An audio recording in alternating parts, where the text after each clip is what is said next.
we have already pointed out, our case is built very largely upon circumstantial evidence. Circumstantial evidence has a validity, particularly when a number of different evidential points all lead in the same direction, or all indicate the same general trend. But nearly always, any reasonable idea which a human being can hold can be assailed by another person who does not accept it as reasonable. Thus, acceptance of the reasonable is not assured, and many persons will not acknowledge even factual evidence if it is contrary to their own inclinations. It is more difficult, however, to deny a fact than it is to deny a reasonable assumption. Thus, we are still working constantly in our own minds to clarify in as reasonable a way as possible all of the elements of this story, so that we may come to conclusions and may be able to say with good semantics, I believe that this is reasonable, and I am inclined to accept it. I accept it because it is reasonable, not because it is factual. And we'll continue to search for additional reasonable points, and hope always that in the course of seeking, facts themselves shall be revealed. We will take an example of our problem this evening. To start with, we are dealing with some European aspects of the matter. So let us take one of the most interesting and confusing problems that we have in the field of Atlantis research. And that is the effort to explain the migrations of the lemmings. Now, the lemmings are a small rodent-like animal, about 5 inches in length, very similar to the American field mouse. The lemmings inhabit northern areas of Western Europe, and normally they are like our field mice, rather difficult to find and not apparently over-plentiful. But periodically they increase tremendously in number, and on an average of from 4 to 7 years. This figure is not irregular. We have migrations of lemmings, migrations that are a little reminiscent of the story of the bird migrations at our mission of San Juan Capistrano. The lemmings suddenly increase tremendously in number, and they begin to move downward into Norway and Sweden, and they become a very serious problem. They can be counted and numbered in millions. Why they should so suddenly increase is not as yet understood. Again, we have only reasonable findings, even on a scientific level. But these creatures, moving over vast areas of land, impoverish it because of their constant need of food, and they are accompanied by birds, animals that prey upon them, so that often there is a great slaughter of lemmings as they continue this migratory course. It seems that these creatures move by a mass motion. They move with a complete purpose, a purpose for which we have no answer or solution at this time. Their general tendency is to descend from higher levels through valleys or through breaks in the land, always moving downward toward sea level. The lemmings also will swim rivers, swim lakes several miles across, and continue on their way undisturbed and uninterrupted. They multiply very rapidly, and in the course of their migration, which may take anywhere from 1 to 3 years, the number of lemmings at the end of this perilous trip is often greater than at the beginning. Inevitably, the lemmings move toward water, large bodies of water, most frequently the Atlantic Ocean. And when they reach the shore of the Atlantic, they swim out into the ocean and continue to swim until they drown. No one knows why. At the end of the migration, it is not known that any of them ever turn back. They all apparently go forth together into a collective suicide. Now, this migration of the lemmings has been the cause of considerable speculation. So we can start, of course, with folklore.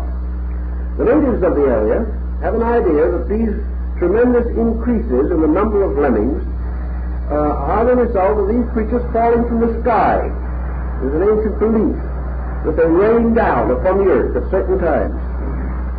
Also, it is held in the local areas, even now, by some of the more learned and intelligent members of the communities, that the lemmings are following an ancient trade route, that they are going according to a way they have always gone, and that their original purpose was to reach an area of land now submerged. And it has been pointed out, even in scientific papers, that their general route coincides with land area that has been submerged. Apparently the lemmings are continuing to seek a place in the ocean beyond the shore. And although this place has disappeared, vanished forever, the instinct of this rodent continues unchanged. If this be a reasonable hypothesis, and it has even been accepted scientifically, it means that the lemmings are attempting to convey to us in a strange way, through the drama and tragedy of their lives, that once upon a time they could reach land which is no longer there. That this land must have at one time been of unusual attraction to them, that they are continually seeking for it, and year after year they die trying to find it. Now, what is behind all of this? Is it merely that these creatures are pressed on by some suicidal tendency? Do they go in nature merely to die? What does this instinct mean? Does it really tell us that there is a power or driving force behind this species of creatures that will not change or has not changed, but continues to send them on their way to death? Nature normally does not produce circumstances of this kind. Nature is forever adjusting for the survival of its creatures. Why then do millions of the lemmings swim forth into the ocean to die? Experience has shown that they did not have to do so. They could have turned back. Even though their migration is heavy, it is not of the type of a herd of thundering buffaloes. They are not forced by the back pressure of their own kind to drown. Any time they could stop. Any one of them could have survived the entire catastrophe, but no, not one of them does. What is the answer? This has been advanced as indicating the migration of creatures otherwise to be noted, where a distribution shows that at some remote time there must have been land bridges between continents now completely divided. That these land bridges resulted in the general diffusion of creatures. These creatures change somewhat, but not necessarily totally. It is assumed, therefore, that the lemmings are following an ancient route that was a land route at the time of the Miocene period, that they have never been able to overcome the instinct to follow an old order of the earth's arrangement. And perhaps the reason why they have continued is because they have no means of common communication. Not one can come back and tell the others. Therefore, each discovers only by dying. It is a strange and remarkable story, but is one of the facts that tells us apparently that these creatures have always expected to find land, that they did not expect to die. So the instinct that drives them may be of psychological importance. We have no way of knowing whether the lemmings have the folk consciousness on a lower level that we recognize in certain human culture groups. In any event, their strange little pattern, locked within their own primitive structure, is this seeking of another land beyond the water. We know that they have not been influenced by Ignatius Donnelly or anyone else. They are not seeking because of Colonel Churchward or because of any modern writer. They have not even perused the Timaeus and Critias of Plato. They are merely obeying something, obeying a force that is irresistible. The same force that probably at one time did permit them to wander into other regions and perhaps ultimately breed into what we call the American field mouse. Whatever it was, this is another natural relic which seems in many ways to be more reasonable than human thinking, because we are dealing now with something totally apart from the attitudes of human beings. In the distribution of the Atlantic continent, as in the idealistic reconstructions thereof, we also observe what might be termed the eastern end of the Atlantic Bridge. This eastern end seemingly extended reasonably to the north, certainly including much of England, and perhaps further into the Scandinavian area. Whether this was a continuous area, or whether there were islands and a land bridge at the northern end, we do not know. But Atlantis seems to have been bound to Europe at one time along the entire coast, from what we now call the Scandinavian countries to the western point of Africa. It united with what is now Spain and Portugal. It united with the western coast of France. It extended upward into the Baltic countries. It was one tremendous band of land. And when we study the old maps and compare them with existing maps, the land bridges necessary to complete the picture would create a land area in the Atlantic Ocean basin about 1.5 times the size of the United States of America. It would have been a tremendous piece of land, a very vast area, with the Azores Islands somewhat above the center of the band, but within the general area thereof. On the western side, this tremendous continent was bound to the western hemisphere from an area north of Nova Scotia up around Newfoundland, all the way down to what we will call Cape Hatteras. It then seems to have broken away and to have tipped with water between it and land downward to include most of the West Indies. We do not find absolute proof of a land bridge as far south as the eastern points of South America. But we do have this tremendous area.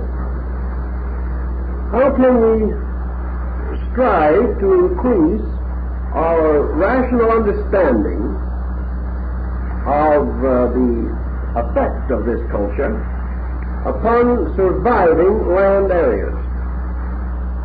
Let us therefore for the moment consider what seems to be a reasonable probability, namely that an attempt to escape from Atlantis, presuming that this continent was in the process of breaking up, would have been in the form of migrations over whatever land areas were available, or in narrow water areas which could be crossed by boats, rafts, or any available materials. We are not at all certain that long-range preparations for such navigation could be made. On the other hand, ships may also have been available, or large canoes of something of that nature. It would seem, though, that taking the Azores to be approximately the seat of the central point of Atlantean culture, though not the center of the continent, it would seem reasonable that those existing areas of the Earth's surface which were associated with the terminals of the ancient continent would be most likely to have direct relics or indications of the earlier connections. We have, however, an entirely different problem also to face, and that is our geological problem. According to our problem today, as we visualize it, a large part of the Atlantis story should have existed about the time of the Cro-Magnon. Should have existed in the great periods which we recognize geologically as those related to the emergence or appearance of primitive man upon the earth. So we study the Cro-Magnon, we study the remnants of his way of life, and such as we are able to discover about him does not give us any distinct clue to our Atlantean culture. And here we must pause and give careful consideration to what might be termed negative evidence. We have no evidence that we can bring forth today out of the remnants and ruins of the past to indicate that primitive man of the Cro-Magnon period, at which period certainly Atlantis should have been already an existing culture, that the Cro-Magnon was equipped with any of the instruments of culture or civilization with which we associate the Atlantean. We have two answers possible to this dilemma. First is that the Cro-Magnon represented a level of primitive savagery which existed contemporaneously with a higher culture. Just as today, we would not be entirely flattered if our culture was to be estimated only by the Australian bushman. Yet he exists today. He exists in a world which he is rather out of step with. And if in some remote time archaeologists should excavate his remains in an effort to determine the cultural strata of the 20th century, the ethnologist or anthropologist would come under a bad time. He would come to some very false conclusions.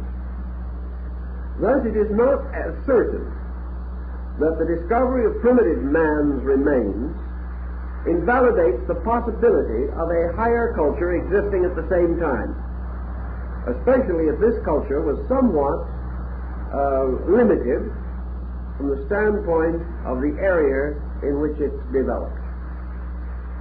Plato's account cannot be dismissed with complete lightness, although again it is only fair to say that as early as the 2nd and 3rd century, Platonists regarded it with suspicion. It should only, however, lead us to a more thorough and careful examination of such evidence as can be accumulated. We study the Cro-Magnon, we see his primitive struggle for existence. We see him fighting the mysteries of a prehistoric world which seems to have been abandoned to savagery and wildness. We find him groping upward for fire, for shelter, for clothing. We see very little indication in his struggle of the type of culture we are seeking. Does this mean that already land areas had broken away so that by degrees the Atlantic continent had shrunk into one vast insular region which was not in contact or indirectly accessible to the migrations of the primitive men of that time? Let us take a parallel of this and see how reasonable we are. In the year 1490, the Western Hemisphere, as we know it today, was comparatively unknown to a highly civilized people. In 1490, European man was not aware of the existence of the American Indian. He was not aware that between Europe and Asia was a vast continent that would someday dominate the world. Let us be a little more local in our thinking. Down in Central America, your Aztec, Maya, Toltec culture had practically no awareness whatever of the Plains Indians of North America. These nomadic tribes also, seemingly, for the most part, derived very little from comparative proximity with the Aztec, Maya, Toltec cultures. The only point where they seemed to meet and mingle was along the banks of what we call today the Rio Grande. In other words, your New Mexican Pueblos, your town-dweller Indians, your Hopis, Zunis, are the ones which show the mingling of these two cultures. But not far away, other Indian tribes seem to be comparatively unaware that a great, highly cultured civilization lay to the south. The empire of Montezuma was one of the greatest empires the world has ever known. Yet Montezuma knew nothing of the existence of Europe. Therefore, as late as the 15th century of the present era, 1/3 of the world was unknown to the balance, with a few exceptions, a few individuals who had had one or other way of greater contact. But these very individuals were ridiculed for their belief that such a thing could exist. Our American Indian is the victim of this misunderstanding, for the early explorers named him the Indian because they thought he was an East Indian and that they had reached Asia. Now, if this could happen in a civilization that could give us the greatness of Florence, of Rome, the magnificent temples and palaces of the Near East, how much more so could this have occurred thousands, perhaps 50,000 years ago? Thus the fact that areas were not commonly known and that various levels of culture, or lack of it, could have existed contemporaneously is not disproved. We therefore have certain negative findings, but they are not conclusive in any way. They only indicate, perhaps, that, as has been generally suspected, the Atlantic catastrophe took place over a very long period of change during most of the Pliocene age. That therefore, by the time that what we call the Cro-Magnon had made his appearance, some of the land bridges had already disappeared. And the primitive man of Europe had no means of reaching this larger world outside, or this tremendous complex of culture located upon its 10 islands, or upon its continents and islands. This will fit also, to a large degree, into our previous concept, namely that certain cultural motions from Atlantis may have rescued the Cro-Magnon and have started him on a way to culture for which we have at this time no adequate explanation. What happened between the Cro-Magnon and the rise of Egypt? Here is an absolute blank. We have a man crawling around, fighting saber-toothed tigers. We have him living in a cave, mumbling raw bones. We have him struggling to perfect the stone axe. We find him scratching in unintelligible glyphs upon rock and fishing with bone fishhooks.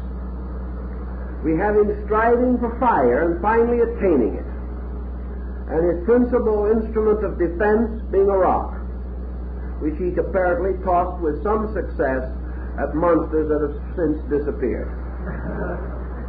We are not sure, however, that he was responsible for their disappearance. He probably missed most of his targets.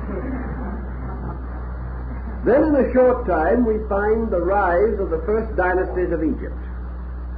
We find a literate people, a scientifically cultured people. We know nothing about what any man was doing 10,000 years ago.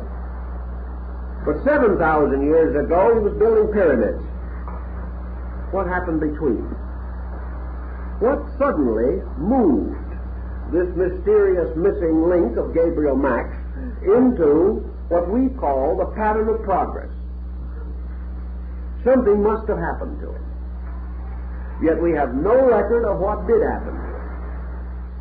He and his surviving forms, primitive peoples of today, have no adequate record except the myths which we have already discussed. Yet something definitely did happen. Whatever it was gradually moved man with incredible rapidity from savagery to a socialized state, which already was admirable when history as we know it begins. The great Assyriologists, the great Egyptologists, the great sinologists, none of them have any answer. They do not know what the force was that tipped man into a state of rational existence. This mystery perhaps is concealed in the biblical account of where the Adamus, or the pre-Adamite man, was suddenly endowed with soul, became a living soul, capable of thought, capable of conscious growth. The circumstances are dim. But if we are not willing to accept that primitive man had some teacher, then we must assume that for reasons totally inexplicable, the drive to intellectual attainment broke out all over the earth at a comparatively similar, if not identical time, and that this drive suddenly lifted these primordial people into a state of intellectual attainment. We look around us and we observe with great interest the rise of peoples, the attainment of intellectual individuality under the existing conditions of today. True, we do not have as many primitive groups to work with. But we observe, for example, that within the last 10 years, a great change has taken place in the map of Africa. 10 years ago, we had only 3 sovereignties in Africa. These were Egypt, the little Negro Republic of Liberia, and the Empire of Ethiopia. All the rest of this vast continent was a colonial empire of foreign powers. Today, or very recently, in the newly liberated state of Ghana, which was previously the crown colony of the Gold Coast, 8 independent sovereignties of Africa met in national conference. There are now 8 independent nations in Africa. These independent nations reflect progress. But this progress was a gradual growth through contact. We may assume that had there been no contact between Africa and other groups of culture, contact which perhaps later became a burden under the colonial policies of various European powers, but certainly the original contact and its results in the terms of schools, sanitation, the development of communications with the outside world, missionaries, many other contributions. These made possible the rise of the independent states of Africa. What happened back in the days of our mysterious Cro-Magnon? Had he been reached by other powers who had advanced longer and considerably in the way of independent individualism, he might well be rapidly moved to a higher social foundation. But left completely to his own devices, we do not know exactly what it was that inspired the Cro-Magnon man to suddenly emerge in the rise of the greatest classic civilizations that we know, civilizations so glorious that they are still romances of fiction in our minds. We observe, in memory at least, the grandeur of Babylonia, the magnificent Ur of the Chaldees. We see the rise of great cities. We behold the wonders of Philae, at Karnak, at Luxor, and the tremendous pyramids upon the delta of the Nile. We see the rising glory of China and India, These things did not emerge suddenly out of the Cro-Magnon. Something had to happen. He did not have a long enough time, and more interesting, had he developed these things of his own accord and in his own simple way, we would have locked in the earth, locked in the stratas of geological formation, and in the human artifacts, the unbroken record of these changes over long thousands of years. We do not have them. We do not have the evidence of the super Cro-Magnon. We do not have the indication of this man suddenly becoming the astronomer, the scientist, the physician. We do not find rising in him the vestiges of great theocratic states, the rise of knowledge.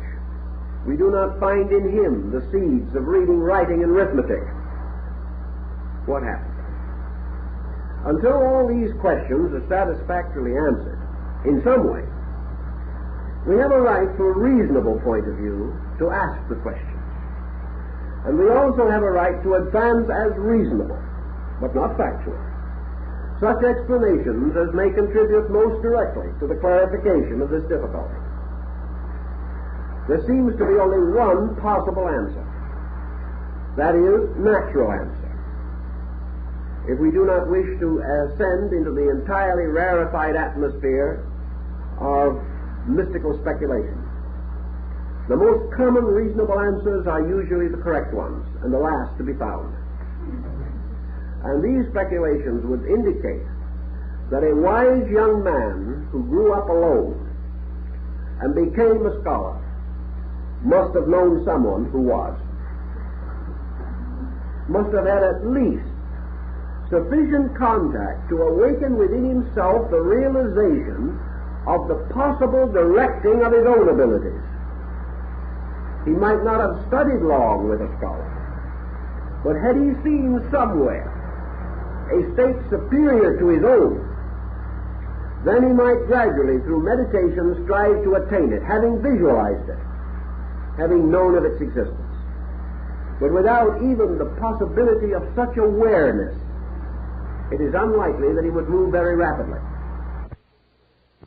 And it is very interesting to note that the story of man's rise on this planet, as far as it is recorded, is phenomenally rapid. And that much that we can hardly understand or appreciate took place within a few thousand years, whereas other processes in nature took millions of years. Thus, the possibility of the existence of the hen before the appearance of the egg comes to our thinking. We, of course, can fall into Aristotle's problem of regressive evasion, because that previous hen requires a previous egg, which in turn supposes a previous hen, and we can go back beyond any point we wish to even imagine. The natural answer is, however, that somewhere man did have a period of growth sufficiently long to explain in terms of evolution his gradual attainments and his reasonable growth from infancy to maturity as a creature. And that this particular pattern of growth has disappeared, so that we are no longer able to rescue its proportions. We can see only certain effects of it, but its own substantial nature completely eludes us. Atlantis offers a possibility, and it is also quite certain, as we have said before, that Atlantis represented a period, an epoch, in the development of world cultures. General Furlong, in his Rivers of Life, attempts to show the rise of the great cultures of mankind, particularly as these refer to the seven principal streams of religion. Looking over his long and intricate graphs relating to this procedure, we observe that the general is in exactly the same dilemma. He suddenly discovers in the background of things the altars of the seven great gods, or of the seven great ideas, which later arose and developed and became systems of theology, which by their minglings produced philosophy, and these minglings with religion finally resulted in the emergence of science. General Furlong can take them back so far. Then his charts dwindle out. And in his work he is unable to identify the origin of one of the 7 streams with which he is concerned. They suddenly flow from hidden sources. Once they appear, they are the wonder of the ages. But where were they before they appeared? For in the intervals involved, there is no time for their maturing. On one side of this dark curtain of history, a primitive man, unlettered, unlearned. He steps through the curtain like the prologue of a Shakespearean play. Behind the curtain, he is a savage. He steps through, takes a bow, he is a gentleman. How did it happen? It is not wise to assume merely magic. It is much wiser to assume that something happened which we do not know. Paracelsus said a miracle is only an effect, the cause of which is unknown, but the cause must be equal to its effect. And what produced civilized man must be equal to what it produced. This we do not know. We have no way of estimating. So we circle a little bit around the European end of this great bridge to find out, if we can, what was happening. One of the things that strikes us, as O'Brien points out in his Round Towers of Ireland, is a remain of ancient masonry in the Emerald Isle. These strange towers that look almost like Egyptian obelisks, except that they are circular. These towers belong to a kind of architecture which today is tied into the most elaborate folklore and legendary among a people who have become synonymous with folklore and legendary. The builders of the Round Towers of Ireland, O'Brien opines, might have been Buddhist monks. For there is a record that Buddhist monks from Asia reached Ireland at a remote period. Lord Kingsborough, in his great work, The Anacalypsis, also takes it for granted that Asiatic migrants reached Ireland at a very ancient time. How long ago? We do not know. And as we mentioned earlier, the various schools of archaeology are in no common accord as to the primitive remains in Ireland and in the north of Scotland. Another interesting group presents itself to us on the plains of England, where we have the strange mass of stones which we call Stonehenge. This is called a Druid temple, and we've heard it until we have come to believe it. Actually, the Druid remains and records, as preserved in the Welsh records and legends, and in the account of Taliesin, and even in the reports of Caesar, the Druids at that time used Stonehenge because they regarded it as a monument created by the gods of previous ages. The Druid records tell us definitely that the Druids found Stonehenge. They did not create it. They are much like your Aztecs of Mexico, who found the pyramids of the sun and moon, but did not build them. The stone used in the quarrying of the rocks of Stonehenge has been also a subject of great discussion. Some say that it was precipitated through the air by spirits. Well, that is helpful. And we are reminded of the historian Herodotus, who tells us that the builders of the pyramids started to build at the top and work down. This also gives us a moment of consideration.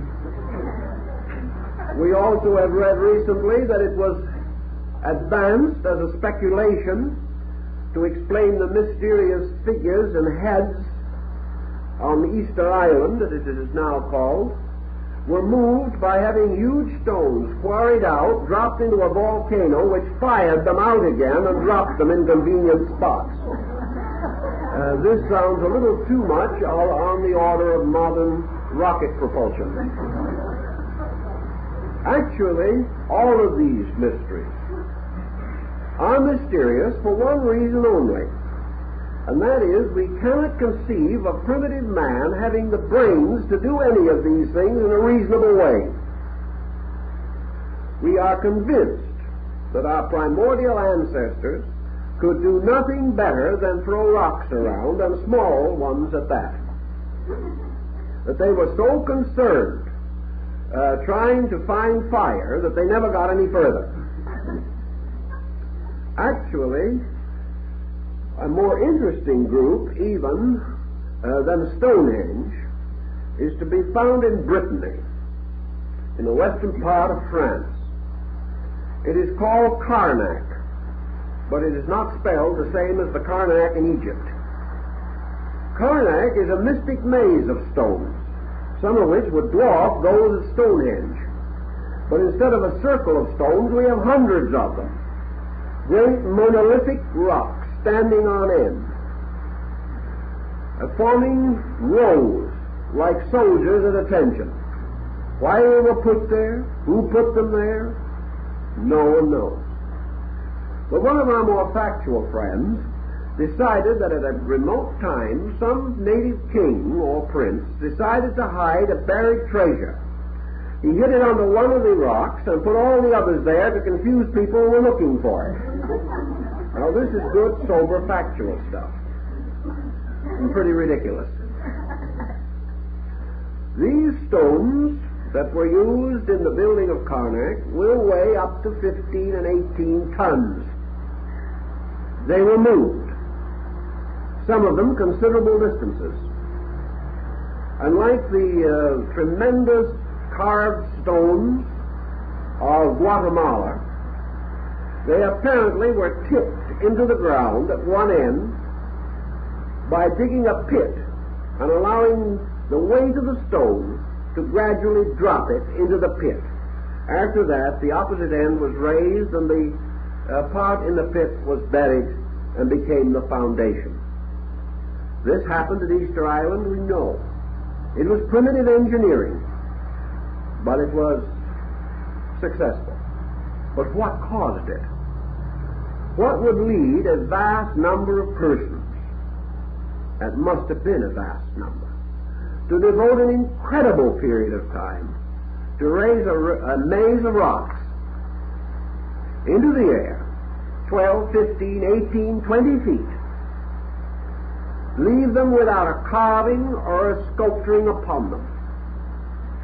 And if that isn't mysterious enough, we can look around through England, Scotland, and Wales and find all kinds of large rocks that have been balanced like the head of a mushroom on a very small stem-like rock, so perfectly that they have balanced for ages.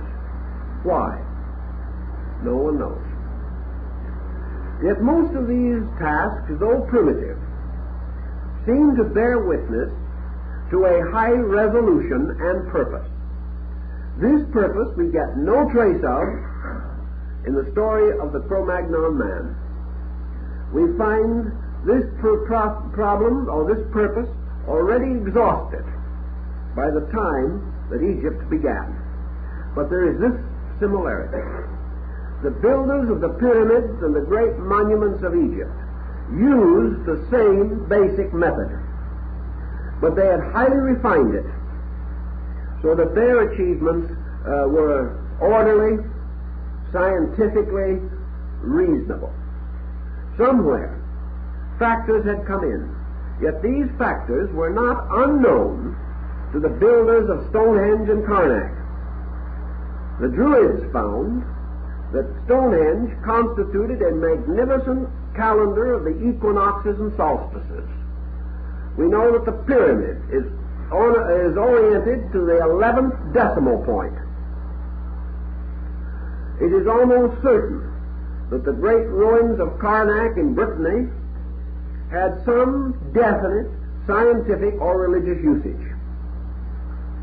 These were built by persons who already knew something.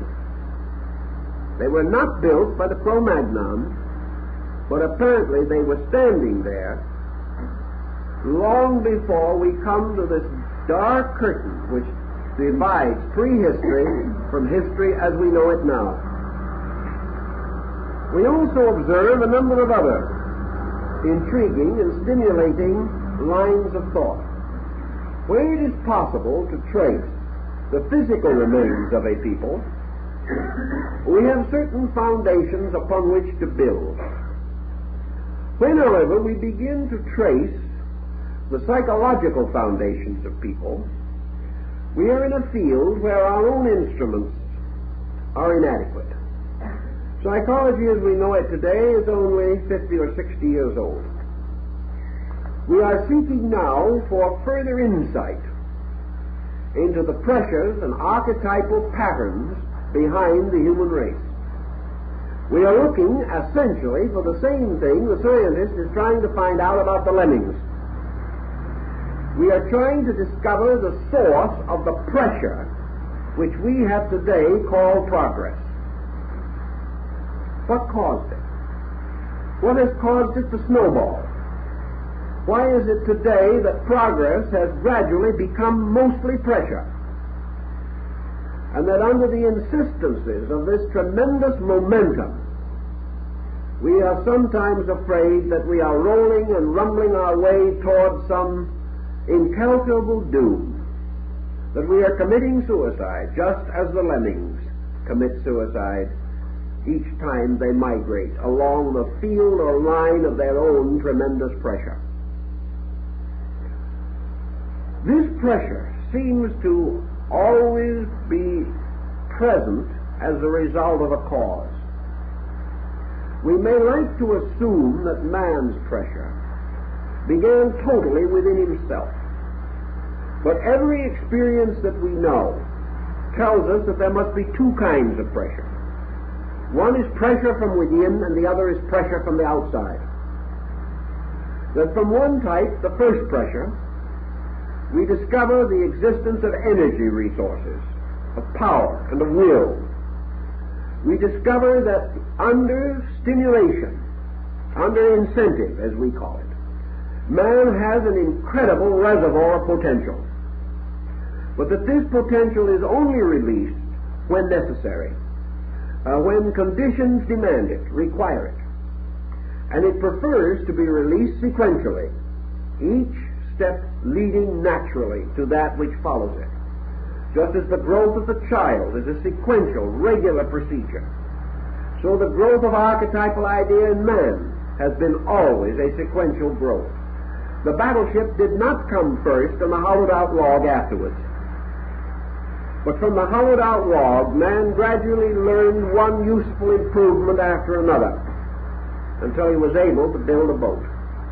But he only built the first boat, or hollowed out the log, because he discovered in certain areas that if he sat astride a log that was not hollow and allowed his feet to dangle in the water on both sides when he wanted to cross a stream, he was liable to lose a foot or two to a crocodile getting across.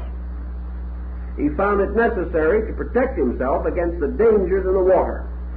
Therefore, he gained the idea of gradually lifting his feet out of the water and finding a place for them either on or in the log. And out of that gradually has come a procedure which has led to such great ships as we have today. Ships that are the inevitable development of sequential pressure within the incentive and inventive faculty of man.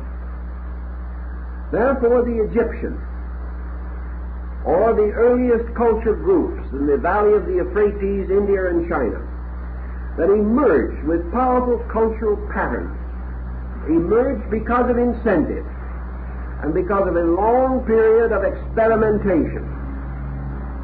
Now we look back upon them and we say, but after all, they may not have needed this period, because actually so many of their achievements were simple in comparison to ours. We needed their foundations, but they could never have conceived the things we would build upon them. There is one point of difference, however. When you educate a child, the most important, necessary, and difficult part is the first 2 or 3 years. There he must gain use of the instruments of his own education. He must be given the basic principles, reading, writing, arithmetic, spelling. He must have these things, for without these he cannot build. And now today, in the 20th century, we are not certain how these should be imparted to him. We are beginning to suspect that our methods of teaching him are not what they should be. Therefore, primarily, the great basic discoveries required the most enormous pressure of all, required the most powerful incentive, and some kind of judgment upon incentive, by means of which the early course of knowledge could have been clarified. We can send any child to school today, but only because there are 7,000 years of educational formula behind us. How we sent the first man to school, we do not know. Even presuming that he had the potential, only experience, discipline, repetition, and the orderly development of his faculties could have enabled him to make this tremendous transition within a conceivable period of time. And we have a very limited time in which he did it. And we know that we are not far off in the dating of this time. We can only assume, therefore, that what we call today the growth of man from the Pliocene, from perhaps the Pithecanthropus erectus, or the Neanderthal man, or the Heidelberg man, these ancient ape-like humans, these could not be all that preceded the rise of Egypt, the glory of China, the magnificence of India, and the splendor of the Greco-Roman culture. It's just not conceivable. So we have to have something. And these incentives have to come to us from some disciplined cause or source. Nearly all your ancient mythologies attempt to explain this by stating that there were upon the earth in ancient times superior races of beings. And in religion we find them everywhere. We find them in Ireland. We find them in Scotland. We find records of them in France and England. Everywhere we search, as in the case of the sagas and the Eddas, in the case of the ancient Arabian records, the Egyptian legends, always we have a people that arose from previous contact with culture. The only difference between this viewpoint and that of the Atlantic research student is the effort to determine the estate and stature of these previous teachers. Donnelly was one of the first to present the possibility that these ancient teachers were the highly developed people of previous races. He opposes to this the presumption that these were angelic beings, creatures of a superior order of life.